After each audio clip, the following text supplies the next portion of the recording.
Zohra, behave yourself. पागल हो गई तुम?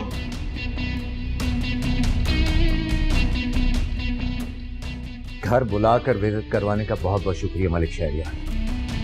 अपनी ये इंसल्ट मैं सारी जिंदगी नहीं भूलूंगा। प्लीज आप रिलैक्स करें। मैं बहुत शर्मिंदा हूं। आप इस तरह नाराज होकर मत जाएं, मैं अपने आप को कभी माफ नहीं कर पाऊंगा। अब कौन सी बेइज्जती रह गई है जो तुम्हारी बदतमीज और बदइखलाक बीवी के हाथों होना बाकी रह गई है? मैं तो तुम्हें अपना एक दोस्त समझता, तुम्हारे बुलाने पे यहाँ चला आया। मुझे क्या मालूम था कि यहाँ मेहमानों के साथ ये सलूक किया जाता। प्लीज देखें, जरूर कोई मिसअंडरस्टैंडिंग हुई होगी, वरना जोहरा।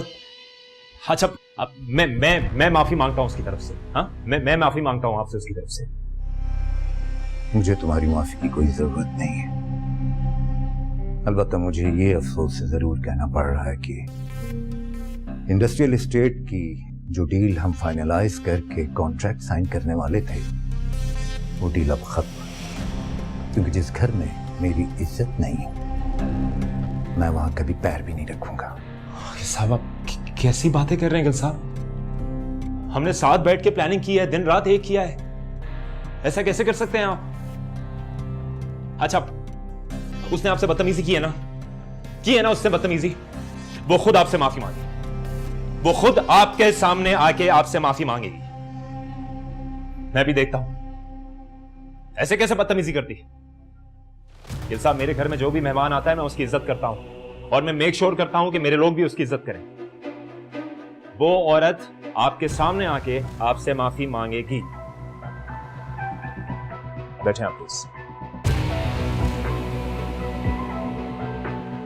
Thank you.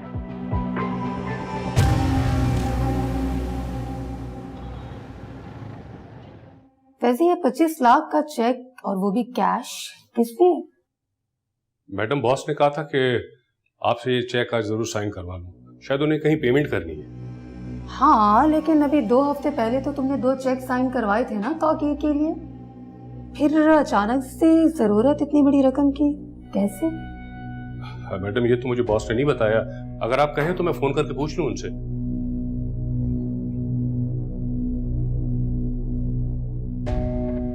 रुको,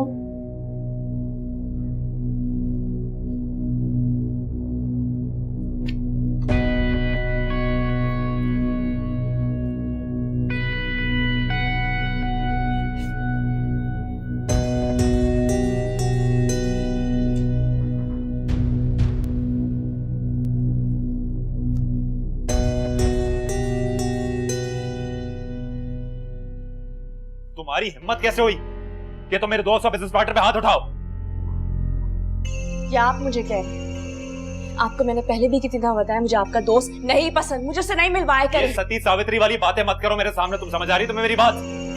क्योंकि मुझे पता है और तुम्हें पता है कि तुम्हारा ताल्लुक किस। बस करें, बार बार मुझे ताना देने की जरूरत नहीं है। आप क्या कहना चाहते हैं कि मेरा माजी दागदार है और आप बहुत पाक है ना? ये शादी आपने अपनी मर्जी से की थी, मैंने आपको फोर्स नहीं कहता निकाह के लिए। हाँ, मैंने अपनी मर्जी से की थी और आगे भी मेरी मर्जी चलेगी। बहुत बड़ी कीमत दी है तुम्हारा गुरूर तोड़ने के लिए मैंने। कीमत दी है? मैं आपकी बीवी हूँ, इस घर की और आपकी इज्जत हूँ। मैं घरदारी करना चाहती हूँ, घर पे रहना चाहती हूँ। अरे किसने कह दिया घरदारी के लिए शादी की है मैंने तुमसे यार? घरदारी के लिए गांव में बीवी है मेरी, वो करेगी घरदारी, तुम क्यों करोगी? आपने पहले से शादी की हुई तो आपने मुझसे झूठ क्यों बोला? मुझसे निकाह क्यों किया फिर? क्यों, तुम्हारी नायका ने नहीं बताई तुम्हें ये बात? जाहिर सी बात है, खानदानी आदमी, एक अमीर आदमी ऑलरेडी शादीशुदा होगा, जाहिर है। और रही बात कि मैंने तुम्हें ये बात क्यों नहीं बताई, इसलिए कि इसकी जरूरत मुझे शायद महसूस नहीं। क्या? और चलो, अब तुमने जिक्र छेड़ा है तो ये भी सुन लो। गांव में मेरे 2 बच्चे भी, एक 10 साल का बेटा और एक 8 साल की बेटी। और रही बात मेरी बीवी की, वो पुराने ख्यालात की जागीरदार फैमिली की औरत है, जिसको घरदारी के अलावा और कुछ नहीं सोचता, जो गांव में मेरी नस्ल को आगे लेके जाएगी। तुमसे क्यों शादी की मैंने? पता है क्यों? क्योंकि तुम मॉडर्न हो, तुम्हारे साथ मुझे सोशलाइज करना था, लोगों में उठना बैठना था, इसलिए की तुमसे शादी मैंने। समझ गई हूँ मैं। मुझसे शादी इसलिए की थी ताकि मेरे साथ सोशलाइज कर सके, आपके उन घटिया दोस्तों को मैं तैयार होकर एंटरटेन कर सकूं। सच है ये बात कि मैं पैसे लेके उन डांस पार्टीज पे जाया करती थी, मगर फर्क सिर्फ इतना है कि वहां मुआवजा कोई और वसूल करता था और यहाँ मुआवजा आप मुझसे किसी और तरीके से वसूल करते हैं। आपने और उस बाजारी ब्रोकर में कोई फर्क नहीं। Shut up! Shut up!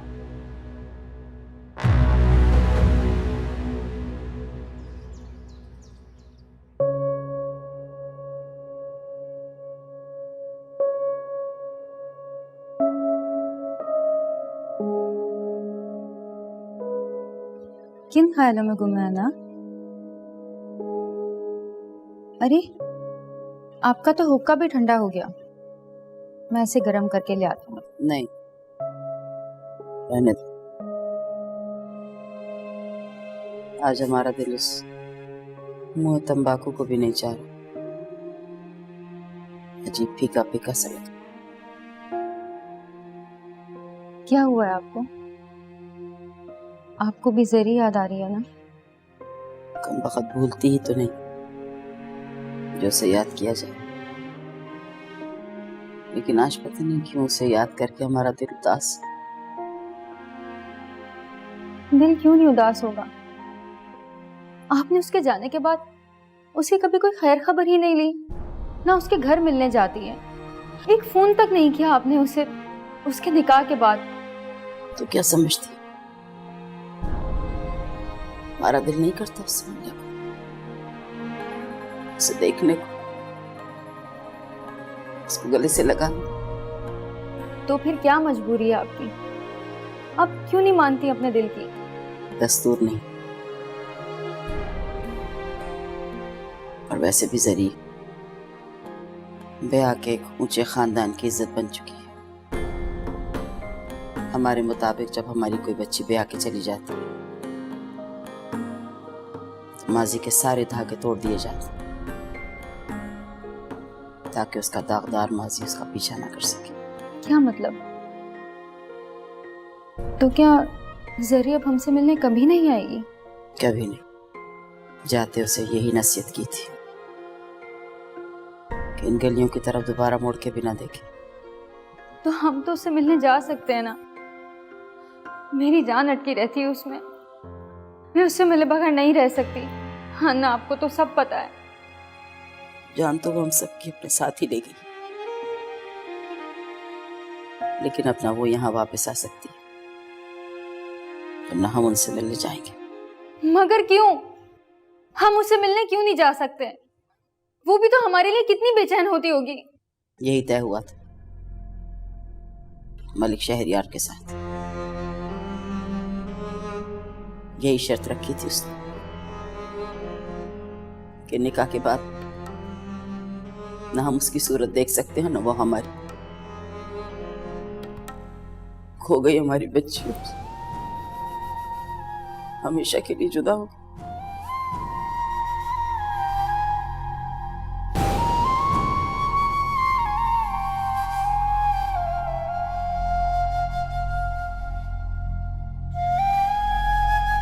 ताज़ा करके लाओ।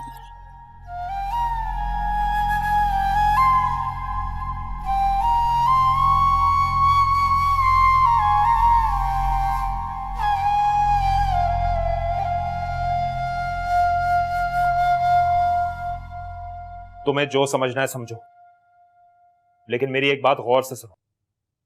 तुम्हें मैंने एक भारी रकम देके खरीदा है। तुम्हारी शर्त थी कि निकाह कर लो, सो मैंने कर लिया, लेकिन इसका हरगिज ये मतलब नहीं है कि तुम रिवायती बीवी बनके मुझ पे अपना हक जमाओ। मैं जो कहूंगा तुम वही करोगी। अगर तुम्हें मंजूर है तो ठीक है, और अगर नहीं तो इस घर में तो क्या, मेरी जिंदगी में भी तुम्हारे लिए कोई गुंजाइश नहीं है। उस अन्ना को कहना कि मुझे मेरी रकम लौटा दे, उसके बाद तुम आजाद। तुम्हें जो करना है, जहां जाके मरना है, मरना मेरी भला से। आपने मुझसे निकाह किया है, और ये रिवायती बीवी गैर रिवायती बीवी क्या होता है? बीवी बीवी होती है और शौहर की इज्जत होती है। मगर शर्त सिर्फ इतनी है कि वो मर्द हो तब। अच्छा, अब तुम मुझे मर्दानगी के ताने दोगी? हाँ, लोगों स्टॉकिंग 100 चूहे खा के बिल्ली आज को चली।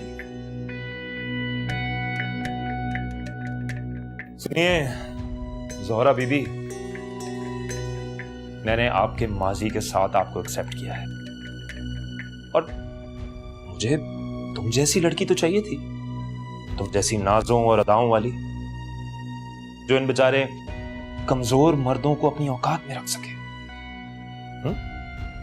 और मैं तुम्हें कोई गलत काम करने के लिए फोर्स नहीं कर रहा हूं, तुम्हें अपनी प्रोटेक्शन करना बहुत अच्छी तरह आती है और इन घटिया और मासूम मर्दों को इनकी औकात में रखना बहुत अच्छी तरह आता है। तो मैं क्या चाहता हूं, मेरी दोस्त बनके, मेरी बिजनेस पार्टनर बनके मेरा सपोर्ट करो। हाँ? बहुत दुख हो रहा है मुझे सब कुछ सुन के। काश आपने मुझे कभी देखा ही नहीं होता और मुझे बेवकूफ बना के निकाह नहीं किया होता मुझसे। जानते हैं कैसा महसूस कर रहे हो? जैसे मैं वहां फील करती थी ना, हर वक्त वहां से जान छुड़ाने के लिए एक एक पल गिना करती थी। आप में और उस जगह में कोई फर्क नहीं। चलो ऐसा है तो ऐसे ही सही है, और इस सच को जितना जल्दी तुम हो सके तस्लीम कर सकते हो कर लो। नो मोर आर्ग्यूमेंट्स।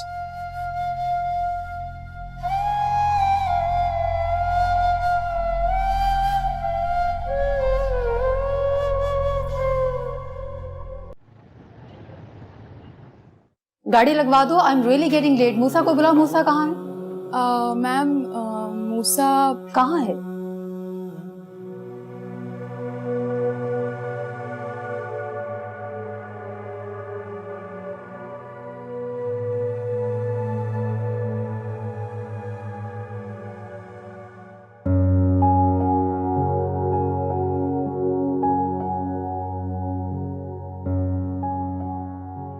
तुमसे क्यों शादी की मैंने? क्योंकि तुम मॉडर्न हो। मुझे तुम जैसी लड़की तो चाहिए थी, तुम जैसी नाजों और अदाओं वाली, जो इन बेचारे कमजोर मर्दों को अपनी औकात में रख सके। आज के बाद कभी तुम्हें अपनी शक्ल भी नहीं दिखाऊंगा, कभी भी दीवानगी तुम्हारे रास्ते पर नहीं आएगी। तुम जहां रहो आबाद रहो।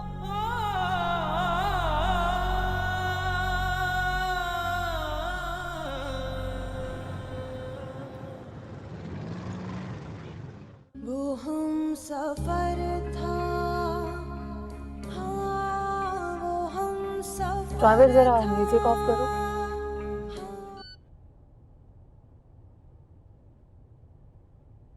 मूसा जी?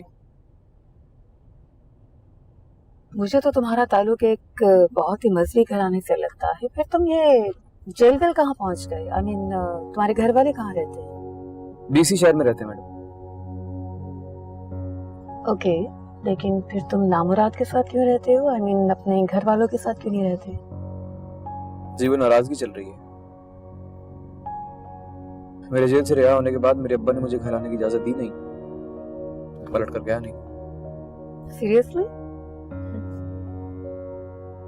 मुझे तो तुम बहुत ही स्वागतमंद और फरमाबरदार बेटे लगते हो अपने अब्बा के।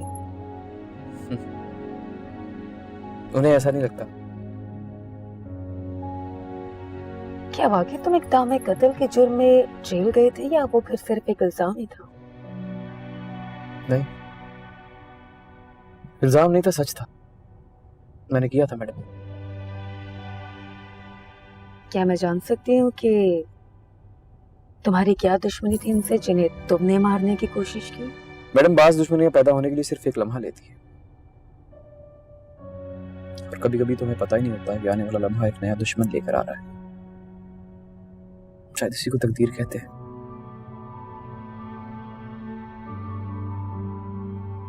तुम पढ़े लिखे हो? जी, मास्टर्स किया हुआ है मैंने। That's very good. वैसे अगर तुम कहो तो मैं किसी दूसरी जगह दूसरे ऑफिस में तुम्हें व्हाइट कॉलर वाली जॉब दिलवा सकती हूँ। हालांकि मुझे पता है कि उस सूरत में मैं एक बहुत ही अच्छे मुहाफिज से महरूम हो जाऊंगी, लेकिन तुम्हारी क्वालिफिकेशन के हिसाब से ये बात कर रही हूँ। क्या कहते हो तुम? नहीं मैडम, खुदा का वास्ता ये मत कीजिएगा मेरे साथ। मुझे यही काम करना है आपके साथ, आपके पास। अगर खुदा ना खास्ता आप मुझे नौकरी से निकाल भी देंगी तो मैं वापस आ जाऊंगा, और अगर आपने मुझे ना रखा तो इन्हीं गलियों में नौकरी ढूंढता रहूंगा। मुझे ये माहौल चाहिए, यही मेरा नसीब है, यही मेरी तकदीर है और यही मेरी सजा जो मुझे भुगतना है।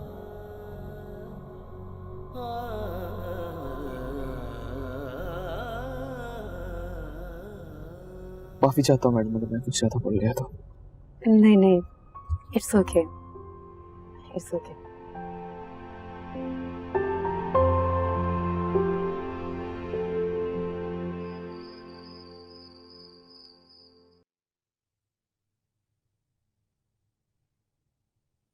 क्या हुआ? तबीयत तो ठीक है? सर में दर्द है। चाय बना के लाती हूँ। नहीं नहीं, इस वक्त क्या तकलीफ उठाओगी? अभी कुछ देर में नींद आ जाएगी तो सुबह उठ के ठीक हो ही जाऊंगा। सारा दिन पता नहीं कहाँ कहाँ भटकते रहते, कभी आराम भी कर लिया करो। कैसे करूं? अब्बा ने मूसा भाई की सारी जिम्मेदारी मेरे सर पर डाल दी। मुझे तो अब एहसास हो रहा है कि मूसा भाई खामोशी से अपने सर पर कितनी जिम्मेदारियां उठाए रखे थे और सारे काम खुद करते रहते थे। हालांकि मैं उनके साथ होता था, लेकिन कभी इस बात का मुझे एहसास नहीं होने दिया, और मैं छोटी छोटी बातों पर उनसे झगड़ता था, रूठता था, ताकि मुझे काम ना करना पड़े, और वो खुशी खुशी मेरी सब बातें टाल देते थे। मूसा भाई हैं ही ऐसे। याद है हमारे लिए बचपन में कितना झगड़ते थे और सारा इल्जाम भी अपने सर ले लेते थे। क्या आपने उस लड़के का सर तो फाड़ा ही नहीं? और मूसा भाई खत्म हुए झगड़े को फिर शुरू कर देते थे और जाकर लड़के का सर फाड़ कर ही आते थे। पता नहीं हमारा बचपन कहाँ खो गया इस। और मैं कितनी बुरी हूँ, कितनी बदतमीजियां की है मैंने मूसा भाई से। अदब से भाई कह के बुलाती भी नहीं थी, जानबूझ के मूसा कहती थी, रोब जमाने के लिए। हाँ, लेकिन तुम्हारे दिल में भाई के लिए एहतराम देख के बहुत खुशी हो रही है। बस दुआ करता हूँ कि अब्बा भाई को माफ कर दे, ताकि हम सब फिर से वैसे रहें। मेरी भी यही दुआ है, हम सब फिर से एक हो जाएं। हाँ, लेकिन ये तभी होगा जब मैं उस लड़की तक पहुंचूंगा जिसकी वजह से भाई पर इतना बड़ा इल्जाम लगा। मुझे यकीन है कि अब्बा उस लड़की की गवाही सुनकर भाई को माफ कर ही देंगे और फिर हम सब साथ रहेंगे।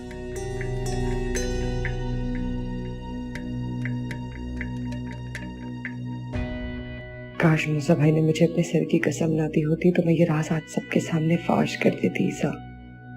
फिर चाहे ये सब मिलकर मुझे कोई भी सजा सुनाते, मुझे मंजूर होता।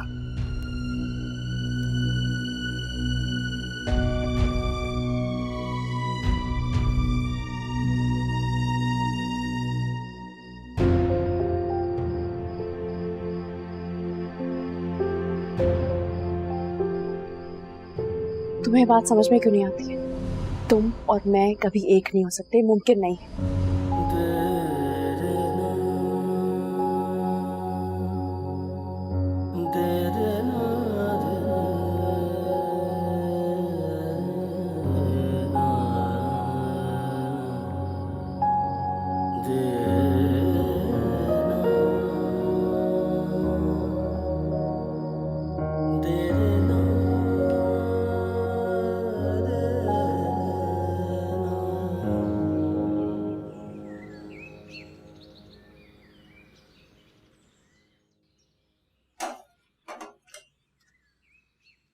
हुआ है किचन में हमारे खुदा की कुदरत। कभी हम उनको, कभी अपनी उबलती हुई चाय को, कभी अपने आप को और कभी अपने किचन को देखते हैं। वाह वाह। एक बात कहूं, बुरा तो नहीं मानोगे? नहीं नहीं यार, दूसरा मिसरा थोड़ा लंबा नहीं हो गया?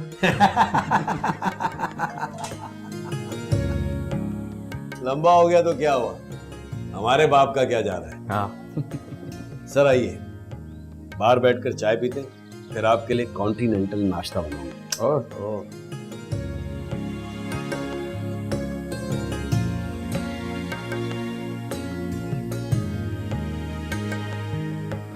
शुक्र अल्हम्दुलिल्लाह। वैसे क्या बात है शाह जी, बड़ी जल्दी दिल लगा लिया नई मैडम से। मेरा मतलब है नई नौकरी से। मैं तो समझ रहा था उगता आ जाएगा। नामुराद वजह ही नहीं है कोई, उकताने की भी वजह होनी चाहिए ना। करना ही क्या होता है मुझे, सारा दिन मैडम की चौकीदारी करता रहता हूँ। बस दुआ कर यार, कहीं मैडम मुझसे ना उकता जाए। इस नौकरी की बड़ी जरूरत है मुझे। हीरा है तू हीरा, तुझसे भला कोई क्यों उकताएगा हैं? और तेरी मैडम जबान की कड़वी है, दिल की बहुत अच्छी है। हाँ, शौहर काई है उसका, उससे बचकर रहना। अपनी बेइज्जती का बदला जरूर लेगा, छोड़ेगा नहीं तुझे। माजरत कर तो ली थी मैंने, जो भी हुआ था वो गलत फहमी थी, मैंने कर ली माजरत।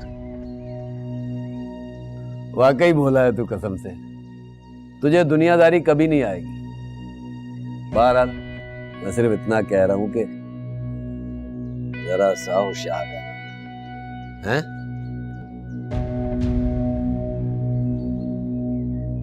माफी तो तुम्हें मांगनी पड़ेगी। घर है मेहमान के साथ इस तरह का सलूक करते हैं। मगर मैं अगर मगर कुछ नहीं, जो मैं बोल रहा हूं वो तुम करोगी। ये लो, आ गया गिल साहब का फोन। कोई उल्टी बात मत करना। अस्सलाम वालेकुम गुल साहब, बड़ी लंबी उम्र है आपकी। अभी आप ही के बारे में मैं और ज़ोहरा बातें कर रहे थे।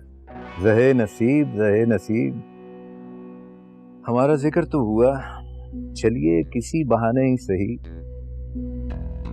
भाभी की नाराजगी दूर हुई कि नहीं? जी जी, कैसी नाराजगी, बल्कि ज़ोहरा आपसे खुद बात करेगी। ये लें।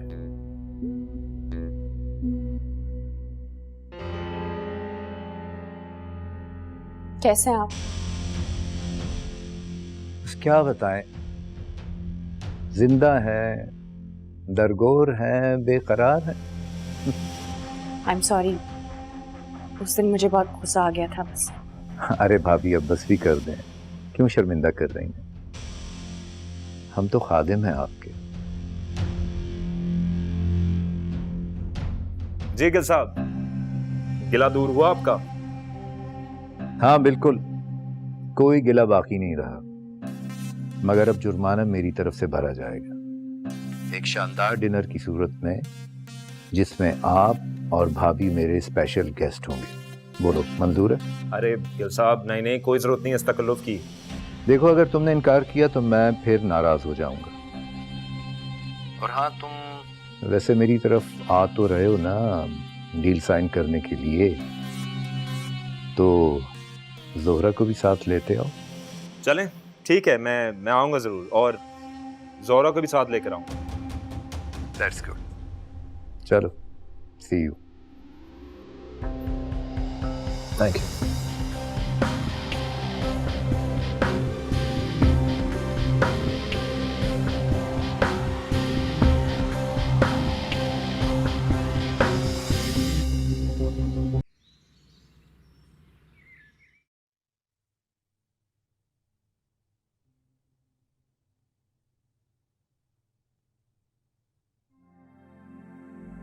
क्या है अम्मा?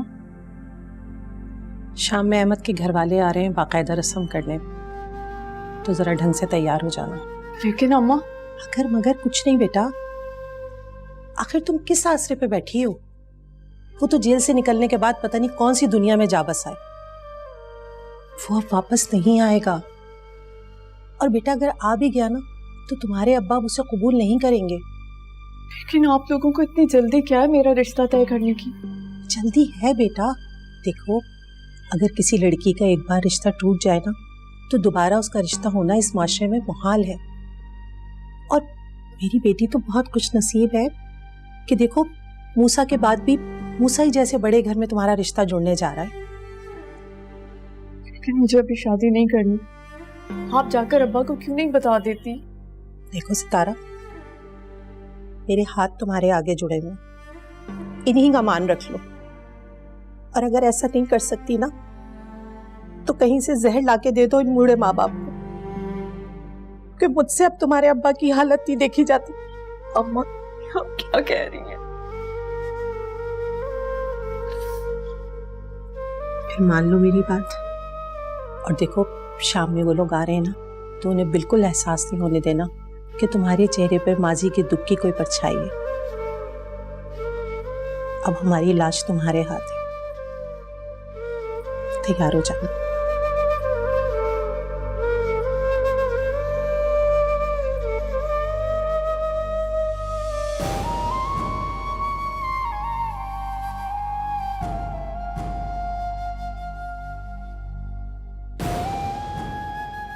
अरे ये क्या, तुम रो क्यों रही हो? प्लीज चुप हो जाओ सितारा, वरना मैं भी रो दूंगी।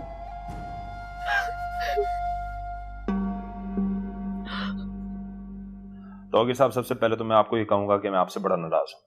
आप मेरे वलीमा पार्टी में नहीं आए। सब आपको वहां पर बहुत मिस कर रहे थे। ऐसी भी क्या मसरूफियात थी। आइंदा मैं पार्टी थ्रो करूंगा, आपको लाजमी आना है। मलिक साहब, आई एम सो सॉरी। असल में दुबई गया हुआ था, लेकिन लैला तो आई थी ना, उसे मैंने स्पेशली ताकीद की थी कि आपकी पार्टी ज़रूर अटेंड करे। जी जी, लैला बिल्कुल आई थी, लेकिन सब ने आपको वहां बहुत मिस किया। खैर बताइए, कैसे आना हुआ, क्या हाल है? कुछ खास नहीं मलिक साहब, वही रोज की बकबक झकझक। एक तो मुझे ये समझ नहीं आती कि कुछ अरसे बाद ये बीवियां रफ्ता रफ्ता साइको क्यों हो जाती है। अरे बीवियां जो हैं तौकीर साहब, बीवियां ना नाम ही एक नफसियाती बीमारी का है। आपको क्या गम है मलिक साहब? आपका तो हनीमून पीरियड चल रहा है। इश्क किया आपने अपनी मनपसंद लड़की के साथ, और वो भी ऐसी लड़की जिसके लिए सारी एलीट क्लास शहर की मरी जा रही थी। नहीं नहीं तौकीर साहब, उसके अभी से नखरे शुरू हो गए। अपने आप को रिवायती बीवी साबित करने का अजीब भूत चढ़ा हुआ है उसके ऊपर। आपको तो पता है मैंने उसके साथ शादी इसलिए की थी ताकि वो मेरे साथ चल सके। ये औरतों को पता नहीं क्या हो जाता है, दो बोल निकाह के पढ़ाते के साथ ही अजीब अहमकाना स्टूपिड रोमांटिसिज्म का भूत चढ़ जाता है। खुद को हमारा मालिक समझने लगती हैं वो। मालिक नहीं मलिक साहब, मालकन। खैर अभी शुरू शुरू के दिन है, धीरे धीरे समझ जाएगी। वैसे टू बी ऑनेस्ट मलिक साहब, इस लड़की से मैं इतना दकियानूसीपन एक्सपेक्ट नहीं करता था। पार्टीज में तो बड़ी अल्ट्रा मॉडर्न बनी फिरती थी। अरे पेंडू है, बहुत बड़ी पेंडू। खैर छोड़े मेरी बातों को, आप बताएं अपनी बीवी के 50% शेयर्स के मालिक बने आपके? नहीं। मत पूछे मलिक साहब, एक नंबर की हराफा निकली है वो। अपने परों पे इतनी आसानी से पानी नहीं पड़ने देती। ऊपर से वो नया बॉडीगार्ड रख लिया उसने एक। बॉडीगार्ड? आपके अलावा किससे उनकी जान को खतरा है? और आपसे पूछे बगैर कैसे हो सकता है? पता नहीं मलिक साहब, एक आंख नहीं भाता वो बंदा मुझे। दिल करता है कि जल्द से जल्द उसका कोई ना कोई बंदोबस्त कर दो। मेरे हवास पर तारी होता जा रहा है वो मूसा।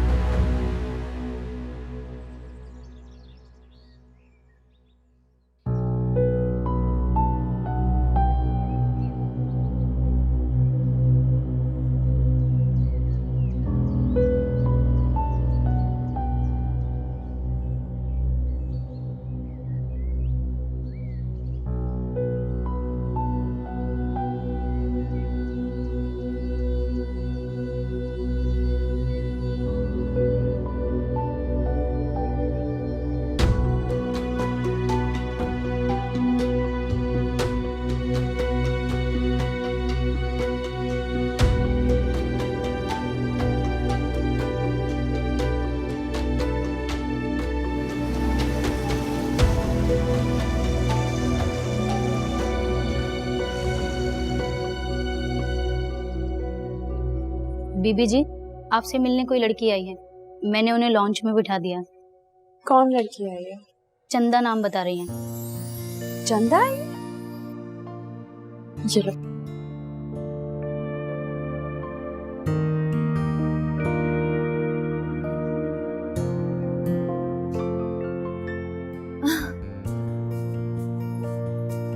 जरी आ गई तुम्हें मेरी याद? हाँ।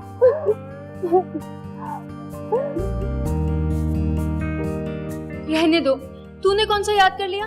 आज भी देखो मैं ही आई ना, और वो भी अन्ना जी से झूठ बोलकर। बाजार जाने का बहाना किया था मैंने, वरना अन्ना जी के पैरों का तो पता ही है ना तुम्हें। जानती हूँ, उड़ती चिड़िया के पर भी कीन लेती हैं वो। जरी, तू खुश तो है ना? तुम आ गए हो ना मेरे पास, अब मैं बहुत खुश हूँ। लेकिन तुम्हारे आने से पहले मैं बहुत उदास थी। तुम लोग मुझे बहुत याद आते हो। तो फिर आई क्यों नहीं मिलने? मैं क्यों नहीं आई मिलने? अन्ना ने मुझे साफ मना किया था कि मैं तुम लोग से मिलने नहीं आया करूँ। जब भी मिलना होगा वो मेरे पास आएंगी। मगर अन्ना पता नहीं कहाँ मसरूफ हो, मेरी कॉल तक नहीं उठाती हैं वो। मैं उनसे बहुत नाराज हूँ। अब वो मुझसे मिलने आएंगी ना, मैं उनसे बहुत झगड़ा करूंगी। बल्कि मैं उनसे बात ही नहीं करूंगी जब तक वो मुझे मना नहीं लेंगी। जरी, अन्ना अब तुम्हें मनाने नहीं आएंगी। क्यों? क्या हुआ? उनकी तबीयत ठीक है? निकाह के वक्त तुम्हारे शौहर ने यही शर्त रखी थी कि शादी के बाद ना तुम हमसे कभी मिलोगी ना हम तुमसे कभी मिलेंगे। हमारा रिश्ता हमेशा हमेशा के लिए खत्म। ये क्या कह रही हो तुम? ऐसा कैसे हो सकता है? मेरा तुमसे रिश्ता कैसे खत्म हो सकता है? यही सच है जरी, इसलिए अन्ना ने ना कभी तुम्हारा फोन उठाया और ना ही वो आगे कभी तुमसे राब्ता करेंगी। और हमारे लिए भी सख्ती से यही ताकीद की गई है। मेरा दिल तड़प रहा था तुमसे मिलने के लिए, तो बस किसी तरह बगावत करके चली आई तुमसे मिलने। लेकिन अब मैंने तुम्हें देख लिया ना, मेरे लिए इतना ही काफी है। फजूल बातें मत करो मेरे साथ। मुझे समझ में नहीं आ रहा है कि अन्ना ने इतनी फजूल शर्त मान कैसे ली। तुम बैठो, मैं भी बात करती हूँ उनसे। ये यहाँ क्या कर रही है? तुम अपना ख्याल रखना जरी, मैं चलती हूँ। तुम कहीं नहीं जा रही, तुम मेरे साथ रहोगी। ये कहीं नहीं जाएगी। जाने दो इसको। और सुनो, आज से तुम आ गई हो, आइंदा यहां पर नजर मत आना। कह देना अपनी बुढ़िया को जाकर कि मैं वादा खिलाफी करने वालों को बख्शता नहीं हूं। बात ऐसा कैसे कर सकते हैं आप? वो मेरी सगी बहनों की तरह है। मेरे पास चंद ही रिश्ते हैं, वो भी आप मुझसे छीन रहे हैं। तो ये तो अन्ना को पहले सोचना चाहिए था। कॉन्ट्रैक्ट साइन करने से पहले नहीं लेते पैसे, मना कर देती। पैसों की लालच तो सगे रिश्ते भी खा जाती है। तुम तो फिर सौतेली थी। कान खोल के मेरी बात सुन लो। अब तुम्हारा ताल्लुक उस घटिया और रुस्वा घराने से नहीं, मर चुके हैं वो लोग तुम्हारे लिए, और तुम उनके लिए।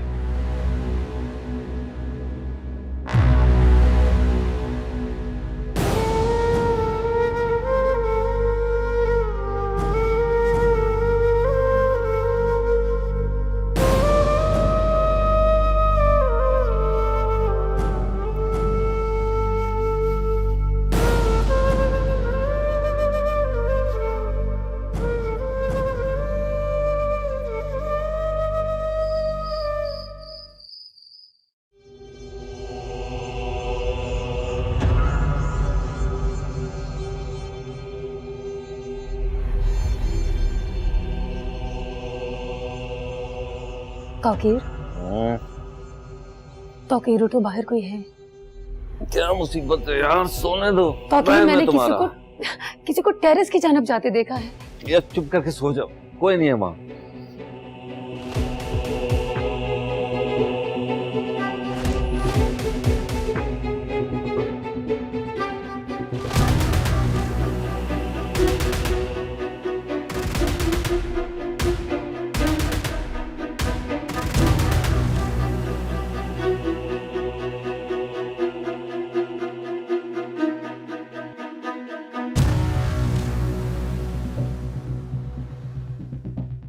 कौन?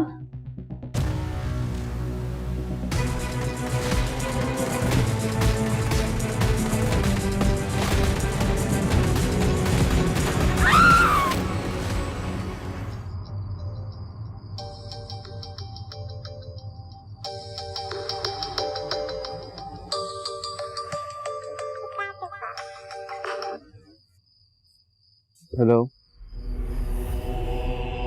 हाँ मूसा बोल रहा हूँ। क्या?